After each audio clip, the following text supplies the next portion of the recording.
زمان بسيز الصالة لقرش بعدان دادني شم لهولي لدايق بوم أمن دستقات إجناك لقطاب خانشان بولي بينزي شم بينزي سرطاي سپاس دزگاه خواز بخشنده کم که او کرس شعنیان بوهی نامه من پیشتر کردتم با قطاب خانه دایکو باکم دیان بلدم بلام استدتوان بخوام بسم با قطاب خانه من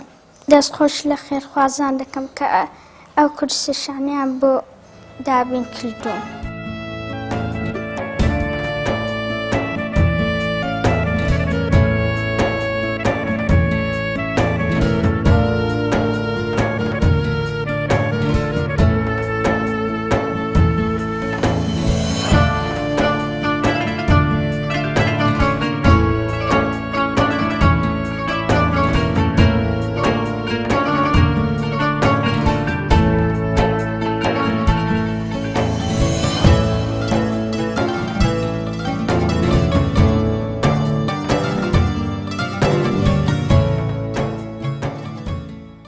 والله من زول دمي كان اعتمد